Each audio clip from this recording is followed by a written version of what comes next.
Justine, thank you very much for coming in. It's great to have you here, and also this is our first sort of video, CEO to CEO. Okay, so I'm the guinea pig. You are the guinea pig. Excellent. Thanks very much for joining us. Mumsnet is sort of an institution within the sort of digital world, and I'd love to sort of, I guess, understand where you came up with the idea for Mumsnet. Yes.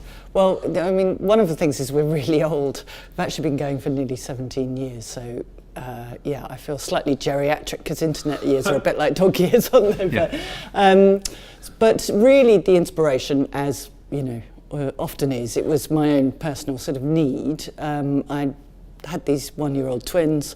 I went on a family holiday. It was the first holiday we'd had with children. And it was a complete unmitigated disaster. Wrong choice of venue, wrong choice of resort, wrong choice of children.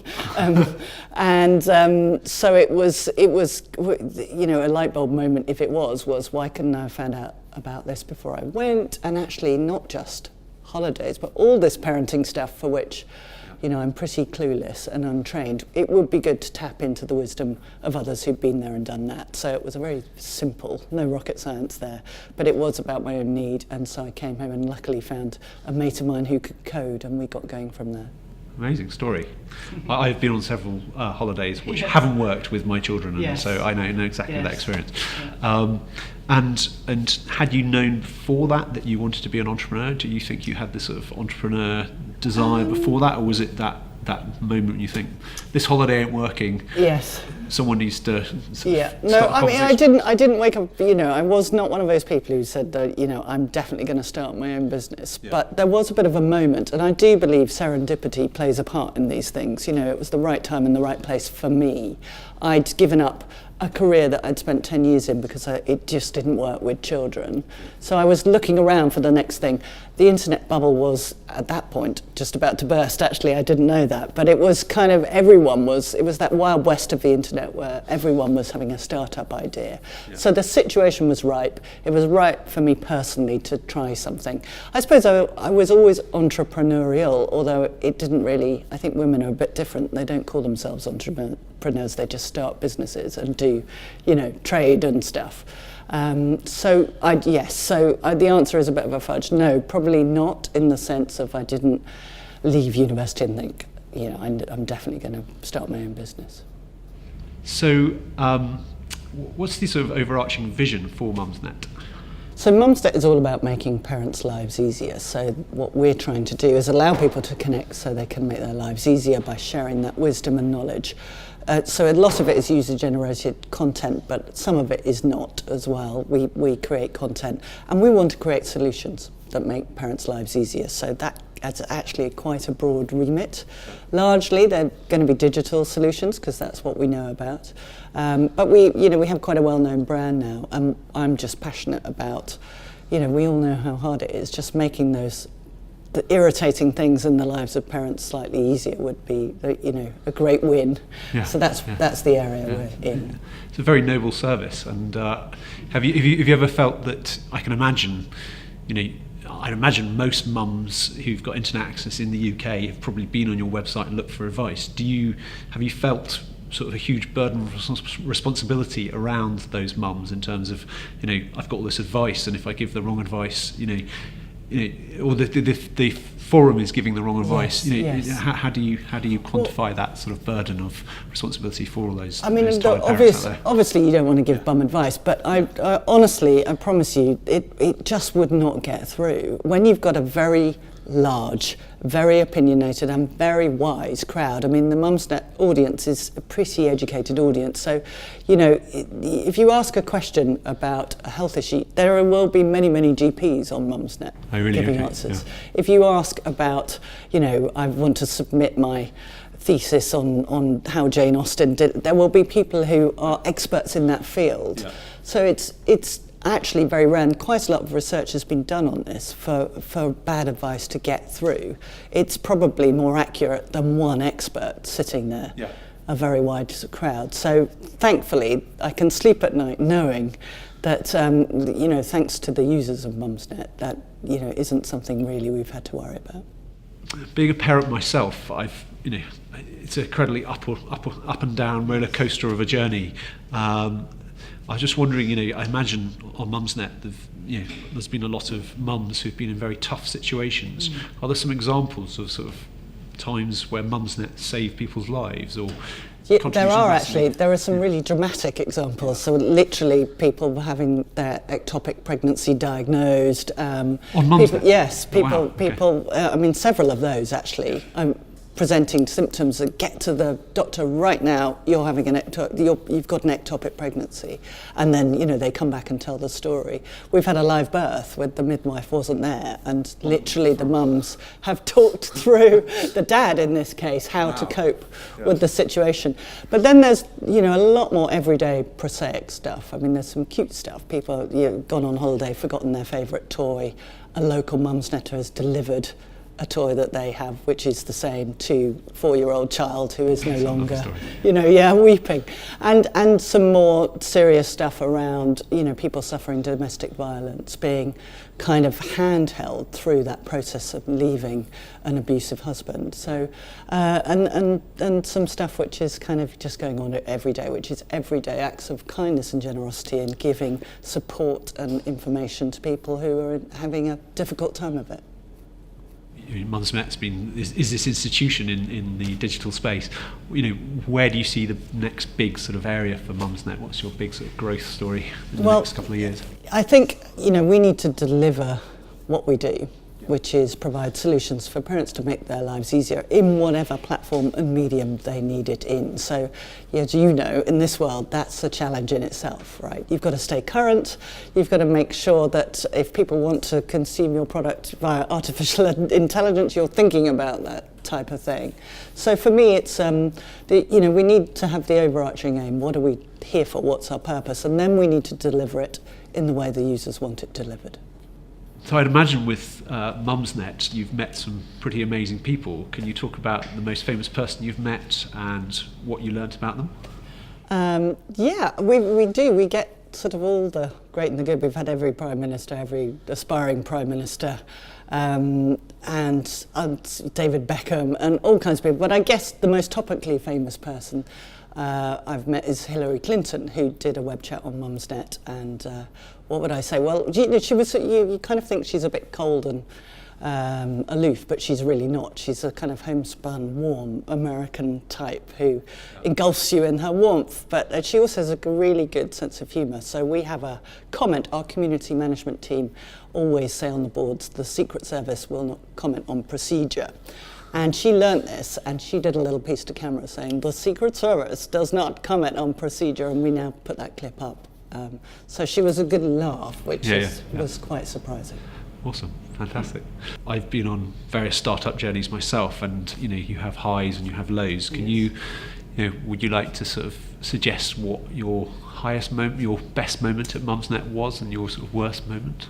You don't have to answer either of those. I mean, there's kind of personal things, and then there's, for me, very early on, when we started our forum, I had multiple names and I was posting questions and then changing my name and answering questions. And for me, I think one of the highs was when I no longer needed to do that. So I actually rather ruthlessly got a friend of mine who was pregnant, who rang me up and said, I've got these palpitations, did you have that? I said, I'll answer your question, but can you ask it on Mumsnet, please? So I felt a bit guilty and rushed on to answer, and lo and behold, someone else had appeared out of the internet. And so there was a kind of mini high, and there are lots of highs and lows. I think, the 2010 election was christened the Mumsnet election by the media, and that was quite jolly. Amazing. Because it sort of propelled us into, it was hectic, but it propelled us into a space of, you were being transformed into this kind of media world of mass, everyone wanted a piece of you, and that was quite fun. Yeah. But there have been lots of lows too, as you'd imagine. I know. So I suppose the most obvious one, the most difficult time was when we were being hacked by a kind of bunch of people, a bunch of sort of anonymous type people who did a multiple range of things. They denial of service, hacked into our database, released passwords, did a data dump. It's just kind of one of those awful times when for a while we didn't know how they were doing it. So, and trying to handle the fallout from that, be very transparent with users, try and keep their information safe was definitely the hardest. And then they sent a SWAT team around to mine and some Mumsnetters' house as well. So that's called being swatted. I'm officially the first person in the UK to have been swatted. It's not pleasant having 6 armed policemen come around your house with police dogs and think that you've been murdered, which is what they thought. So what's the background to that story? It was the part of the same hack. It's kind of something, unfortunately, that happens quite a lot in America. I think gamers started doing it to each other as a laugh. But it was all part of, teach those mouthy women a lesson, basically. Do you feel that hack was to do with sort of anti-feminists? Was it an anti-feminist hack, do you think, or it was more just people I think wanting to... What was the motive? Some of it was that. I think it was complicated. Someone had trolled our board, and Mumsnetters are rather good at detecting trolls, and they have very little time for them. So they got kind of vaguely humiliated and then drummed up a kind of let's get them bitches type thing. And, look, in the long run, it's useful. Our security is much, much better. And, one would never say one was perfect, ever. But we're alive to it in a way that we weren't. And no one died, right? Yeah. Very often, I don't sleep that well at night. I was wondering, and I've spoken to quite a few other entrepreneurs about this, lots of entrepreneurs don't sleep well at night. Do you sleep well at night? No, not really. I do that sort of 4:30 a.m. waking, and then there's 10 million things I need to do. It's always 4:30 a.m, isn't it? It's all you look up. It's 4:30 a.m. And I think you naturally have a period of light sleep at 4:30 a.m. The problem is, once you start making lists, it's hard to go back to sleep. Yeah. So if I'm in fully relaxed, probably in August or Christmas time when I'm just not as engaged, then I can go back to sleep. But it's just like me. It's August and Christmas. I sleep well. I sleep fine, but the rest of the year I don't. Yeah, and I don't really know what the answer is. So if you find out, let me know. I don't know whether you should get up and start. I have done that. I've got up and done email, and then tried to go back. I can always go back to sleep at 7 just when I'm trying. Yeah, just as the kids wake up. It's always just as the kids wake up, isn't it? Yeah. Obviously, there's lots of budding entrepreneurs out there at the moment trying to build great businesses all across the UK and all across the world. Have you got any advice you would offer a budding entrepreneur? Something you've learned that resonates? I think there are lots of kind of things that people would all agree on, like you've got to have a USP and you must work hard and you should always be flexible and pivot and all that stuff, all of which is true.